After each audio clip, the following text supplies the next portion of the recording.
Sesaat lagi kita ikuti Warta Berita pukul 6 waktu Indonesia Barat.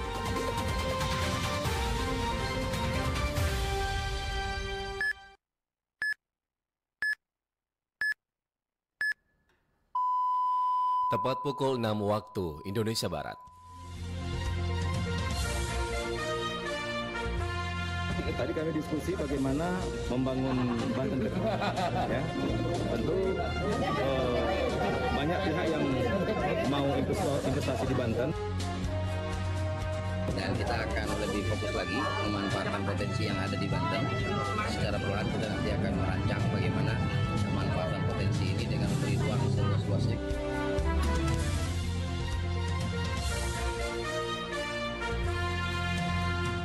Radio Republik Indonesia Banten dengan Warta Berita dibacakan oleh Argan Prayoga. Sari berita penting, Kementerian Desa Pembangunan Daerah Tertinggal dan Transmigrasi Indonesia bersama Pemprov Banten membahas sinergi pembangunan desa dan peningkatan investasi di Banten. Pemerintah Provinsi Banten mendorong pelaku UMKM untuk tembus dan bersaing di pasar global. Berikut berita selengkapnya. Pendengar, Menteri Desa Pembangunan Daerah Tertinggal dan Transmigrasi Indonesia Yandri Susanto bersama Gubernur Banten Andra Soni membahas sinergi pembangunan desa dan peningkatan investasi di seluruh wilayah Banten. Faradita Adelia melaporkan.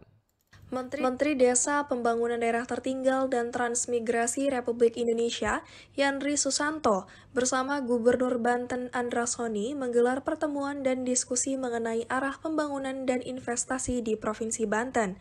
Pertemuan tersebut berlangsung di Gedung Negara Provinsi Banten pada Kamis 7 Agustus 2025. Dalam pertemuan itu, keduanya membahas langkah strategis untuk membangun Banten, termasuk menarik lebih banyak investor untuk menanamkan modalnya di wilayah tersebut.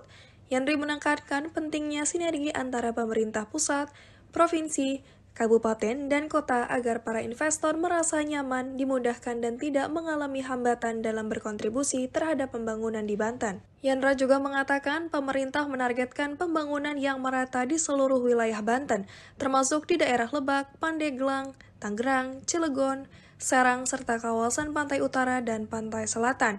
Pemerataan pembangunan ini menjadi fokus agar seluruh wilayah dapat merasakan manfaatnya secara adil. Tadi kami diskusi bagaimana membangun Banten ke depan. Ya. Tentu banyak pihak yang mau investasi di Banten.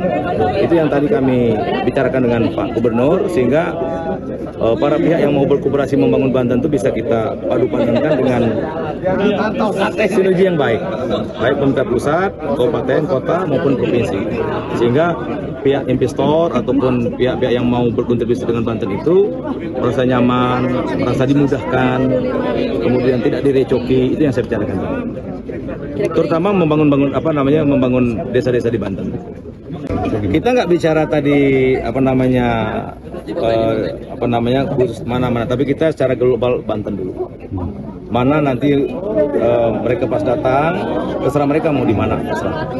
Karena Banten itu kan ya semua Banten, mau Lebak, Pandeglang, Tangerang, Cilegon, Serang, Pantai Utara, Pantai Selatan, itu semuanya harus kita sentuh dengan pembangunan yang merata. Sementara itu, Gubernur Banten Andra Soni menyampaikan bahwa lebih dari 1.300 desa di Banten membutuhkan perhatian dan dukungan dari Kementerian Desa. Pemerintah provinsi juga terus menjalin komunikasi dan koordinasi agar program-program pembangunan desa dapat berjalan dengan efektif. Ada lebih dari 1.300 lebih desa yang pasti di bawah penanganan beliau, dan saya minta supporting kepada Provinsi Banten dan mohon arahan juga dari Pak Menteri.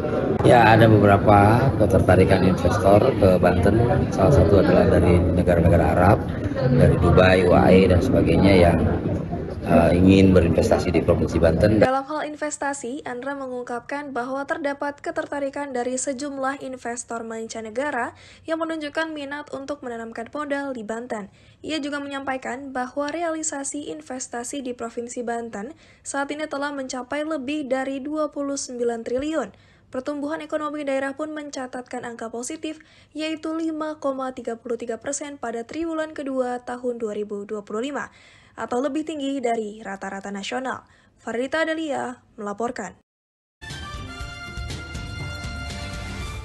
Pemerintah Provinsi Banten mendorong pelaku UMKM di Banten untuk tembus dan bersaing di pasar global. PT Agrobisnis Mandiri dan Disperindak Provinsi Banten punya peran penting dalam memasarkan produk kualitas ekspor di luar negeri. Berikut laporan Arifah Azulfani. Pemerintah Provinsi Banten gencarkan ekspor produk lokal ke pasar internasional. Saat ini produk dari pelaku usaha mikro, kecil, dan menengah UMKM sudah masuk ke pasar internasional. Pemerintah berusaha untuk mempertahankan keberlanjutan ekspor produk lokal. Gubernur Provinsi Banten Andrasoni mengatakan banyak potensi produk lokal di Provinsi Banten yang dapat tembus ke pasar internasional. Untuk memanfaatkan potensi tersebut, pemerintah sedang membangun kerjasama dengan provinsi di negara Jepang dan China. Andra menyampaikan bahwa dia ingin memberdayakan UMKM secara menyeluruh, mulai dari pembinaan, akses pembiayaan, dan peluang pasar. Dan kita akan lebih fokus lagi memanfaatkan potensi yang ada di Banten. Ya, dan secara perlahan kita nanti akan merancang bagaimana pemanfaatan potensi ini dengan memberi ruang seluas-luasnya kepada pelaku UMKM kita melalui pembinaan, akses pembiayaan, dan sebagainya. Andra juga menjelaskan bahwa PT Agrobisnis Mandiri ABM juga berperan penting dalam memasukkan UMKM Banten ke pasaran global. Melalui ABM, Pemprov ingin mendorong optimalisasi terhadap potensi agro di Provinsi Banten. ABM salah satu yang badan usaha milik daerah yang kita dirikan. Tujuan utamanya adalah bagaimana bisa menjadi mitra bagi pelaku usaha agro, kemudian memanfaatkan potensi agro yang ada di Provinsi Banten. Mudah-mudahan ABM bisa tumbuh dan berkembang dan dikelola dengan baik. Kepala Dinas Perindustrian dan Perdagangan Provinsi Banten Babar Suharso menyampaikan bahwa Disperindak juga turut memberi dukungan untuk UMKM Provinsi Banten seperti ekspor coaching program selama 8 bulan, sertifikasi, uji lab, dan balai karantina pertanian apabila diperlukan. Jadi kami Disperindak itu sudah punya hubungan kerja tetap dengan institusi-institusi yang terkait untuk perlengkapan dokumen ekspor. Kita fasilitasi, kita bina, kita pelatihan, sampai memberangkatkan ekspor, sampai menjamin pembayarannya. Babar juga menambahkan bahwa peran ABM di sini untuk mengembangkan komoditi baru. Babar memandang ABM sebagai solusi untuk menambah komoditi ekspor yang layak jual di pasaran internasional. Tidak hanya bisa memenuhi pasar dalam negeri, tapi orientasi ekspor juga dikembangkan, dan juga tidak hanya satu komoditi. Ya, nah itu makanya ada peran ABM tadi. Jadi ABM itu untuk mengembangkan komoditi lain. Pemprov Banten dan Disperindak bekerja sama untuk terus memanfaatkan potensi produk-produk lokal di Provinsi Banten agar bisa tembus ke pasaran global. Pemprov berkomitmen untuk memfasilitasi UMKM di seluruh Provinsi Banten. Arifah Zulfani melaporkan. Pendengar, dalam upaya mendorong pertumbuhan dan pemberdayaan usaha mikro, kecil, dan menengah UMKM, Pasar Muda Minggu sore malam, Pamung Solam, Kota Tangerang berkolaborasi dengan Universitas Yatsi Madani dan Pemkot Tangerang menyelenggarakan sarasehan layanan penyedia barang jasa yang berlangsung di Aula Universitas Yatsi Madani, Kamis 7 Agustus 2025. Kegiatan ini diikuti para pelaku UMKM, mahasiswa prodi bisnis digital hingga kewirausahaan, serta perwakilan dari Disperindak Kop UKM hingga Diskominfo Kota Tangerang. Ketua Badan Pengurus Harian Universitas Yatsi Madani Kota Tangerang, Nur Melinda Lestari mengatakan kegiatan ini bertujuan untuk memastikan UMKM Kota Tangerang tidak hanya menjadi penonton dalam ekosistem pengadaan barang jasa pemerintah, tetapi menjadi pelaku utama yang profesional, tersertifikasi, dan melek digital. Ekspor emping melinjo ke Arab Saudi menjadi bagian dari upaya Pemprov Banten buka akses perdagangan internasional bagi produk lokal. Zahwa Rizkiana melaporkan. Pemerintah Provinsi Banten resmi melepas ekspor produk emping melinjo ke Arab Saudi melalui pelaku UMKM CV Novan Putra. Kegiatan pelepasan ekspor ini berlangsung di UPTD Pengujian Sertifikasi Mutu Barang Dinas Perindustrian dan Perdagangan Provinsi Banten pada Kamis 7 Agustus 2025. Direktur CV Novan Putra, Doni Novan mengungkapkan pihaknya telah mengirim satu kontainer berukuran 20 feet dengan berat total 6.480 kg. Kontainer tersebut berisi 540 karton emping melinjo dengan isi 12 bungkus per karton. Novan menjelaskan, CV Novan Putra telah melakukan ekspor emping sejak tahun 2007. Sejumlah negara tujuan antara lain Singapura, Arab Saudi, Korea Selatan, Amerika Serikat, dan Australia. Selain membahas pengiriman ekspor, Doni Novan juga menyoroti asal bahan baku emping yang diproduksinya.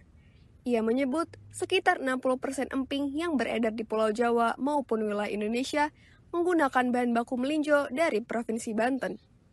Sekarang yang masih kontinu dan masih rutin, pertama itu Singapura, rata-rata 4 kontainer per tahun, kemudian ke Saudi, rata-rata juga 4-6 kontainer per tahun, kemudian ke Korea. Kalau Korea kita tidak kontaineran, cuma LCL aja, kurang lebih sekitar 800 kali per 3 bulan. Kemudian kirim ke Amerika tuh dia pakai kemasan kecil, custom, kurang lebih sekitar 3.500 sampai 5.000 piece per 2 bulan. Sama ke Australia yang olahannya 300 kilo per 2 bulan. Gubernur Provinsi Banten, Andrasoni menilai emping sebagai salah satu produk unggulan khas daerah yang memiliki daya jual tinggi di pasar internasional. Ia mengapresiasi pelaku UMKM yang telah mampu membuka jalur ekspor secara mandiri dan juga konsisten. Ya, emping merupakan salah satu yang menurut saya fast moving ya, cepat laku dan sebagainya. Sehingga apa yang dilakukan oleh CV Novan Putra membuka jaringan untuk ekspor dan sebagainya adalah satu hal yang luar biasa. Upaya ekspor ini diharapkan membuka peluang lebih luas bagi pelaku UMKM di Banten dalam menembus pasar internasional dan meningkatkan daya saing produk lokal. Zahwa Rizkyana Maulida melaporkan. Pendengar, Koperasi Merah Putih di Kota Cilegon bisa mendapatkan bantuan modal dari pemerintah pusat maksimal 3 miliar. Laporan Rohmanuddin. Koperasi Desa atau Kelurahan Merah Putih di Kota Cilegon akan mendapatkan bantuan modal senilai 3 miliar rupiah dari pemerintah pusat. Namun demikian, hanya Koperasi Merah Putih yang sudah memiliki kelengkapan perizinannya yang bisa mendapatkan bantuan modal tersebut. Kepala Dinas Koperasi dan Usaha Kecil Menengah atau Dinkop UKM Kota Cilegon, Didin S. Maulana menyatakan, sampai saat ini pihaknya masih melakukan pendampingan terhadap Koperasi Merah Putih yang belum memiliki izin yang lengkap, seperti belum memiliki kelengkapan administrasi, regulasi, dan tempat untuk operasional koperasi tersebut. Didin menyebut berdasarkan Peraturan Menteri Keuangan Republik Indonesia atau PMK RI nomor 49 tahun 2025 tentang tata cara pinjaman dalam rangka pendanaan koperasi desa atau kelurahan Merah Putih, maka Koperasi Merah Putih yang telah memiliki kelengkapan administrasi bisa mendapatkan bantuan modal dari pemerintah pusat maksimal 3 miliar rupiah. Didin menyampaikan untuk mendapatkan bantuan itu Koperasi Merah Putih harus memiliki badan usaha, tempat usaha. Namun demikian hal itu bisa dilakukan apabila pemerintah Kota Cilegon mau menjadikan dana alokasi umum atau DAU sebagai jaminan untuk penjaman modal Koperasi Merah Putih tersebut. Jadi alhamdulillah Cilegon sudah terbentuk semuanya. Sekarang sedang dibina ya pendampingan kaitan dengan kelengkapan administrasi, kelengkapan regulasinya. Terus kaitan juga ini persiapan akan diberikan pinjaman modal oleh pemerintah ya melalui dana kur. Karena sudah keluar Permen Q ya tahun 2025 tentang tata cara pinjaman Koperasi Desa Kelurahan Merah Putih, sudah keluar aturannya. Terkait hal itu, Didin menyatakan pihaknya masih menunggu persetujuan dari Wali Kota dan Wakil Wali Kota Cilegon. Dikatakan Didin, dari 43 Koperasi Merah Putih di Kota Cilegon, ada beberapa koperasi yang berpotensi bisa melakukan pinjaman modal dari pemerintah pusat tersebut, seperti Koperasi Merah Putih yang sudah bisa menjual beras, gas, dan lain sebagainya. Didin menambahkan, dari 43 Koperasi Merah Putih yang ada di Kota Cilegon, baru 60% yang sudah mempunyai kelengkapan perizinan, sedangkan sisanya atau 40%-nya masih proses membuat kelengkapan administrasi dan perizinan tersebut. Dari Kota Cilegon, Banten, Rohmanuddin melaporkan. Kabar baik dari dunia olahraga. Untuk pecinta olahraga, Banten International Stadium resmi menjadi rumah baru Dewa United FC dalam pertandingan Super League musim ini. Selengkapnya, Gina Safitri melaporkan. Pemerintah Provinsi Banten resmi menjalin kerjasama dengan klub sepak bola profesional Dewa United FC setelah penandatanganan MOU yang disaksikan oleh Menteri Desa dan Pembangunan Daerah Tertinggal Yandri Susanto di Gedung Negara Kamis 7 Agustus tahun 2025. Dengan kesepakatan ini, maka Banten International Stadium resmi menjadi home base bagi Dewa United dalam kompetisi Super League Indonesia musim ini. Gubernur Banten menyebut kerjasama ini sebagai langkah memenuhi janji kepada masyarakat untuk membangun ekosistem dan menciptakan kawasan pertumbuhan ekonomi baru. Ia berharap warga sekitar turut merasakan manfaat ekonomi sekaligus menekankan pentingnya komitmen Dewa United untuk mendukung pengembangan daerah dan masyarakat Banten ke depan. Selain itu, Andra menyatakan momentum ini merupakan wujud dari optimalisasi aset daerah yang belum terpakai secara maksimal, meskipun ada sejak tahun 2022. Dan kemudian terkait dengan kerjasama ini adalah pemanfaatan daripada stadion kita yang telah berdiri selama 3 tahun lebih, ya sejak 2022. Direktur Dewa United FC Ardian Satya Negara menyampaikan terima kasih kepada Menteri dan Gubernur atas penandatanganan kesepakatan pemanfaatan Stadion Banten Internasional sebagai markas timnya. Ia berharap kehadiran Dewa United dapat mendekatkan klub dengan para supporter di Banten sekaligus mendorong pertumbuhan UMKM sesuai dengan harapan pemerintah provinsi. Ia juga menyampaikan alasannya memilih BIS sebagai markas baru karena fasilitasnya mumpuni dan juga ingin menjadi manfaat tersendiri sebagai warga Banten. Satu, stadionnya udah bagus. Kedua, kita juga orang Banten.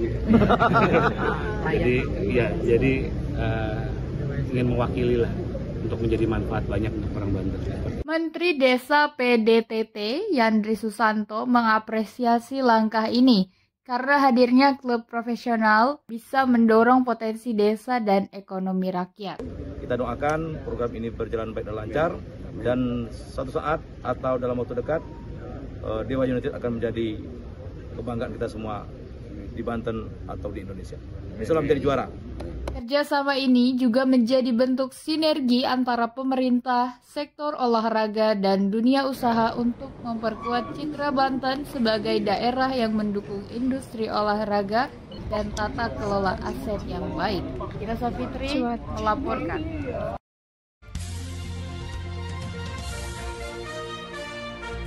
Sekian Warta Berita saat ini. Kementerian Desa, Pembangunan Daerah Tertinggal dan Transmigrasi Indonesia bersama Pemprov Banten membahas sinergi pembangunan desa dan peningkatan investasi di Banten. Pemerintah Provinsi Banten mendorong pelaku UMKM untuk tembus dan bersaing di pasaran global. Itulah berita yang sudah kami udarakan pagi hari ini. Berita selanjutnya akan disampaikan sore nanti pukul 16 waktu Indonesia Barat. Informasi ini dapat Anda akses di portal berita rri.co.id dan mengakses RRI Digital.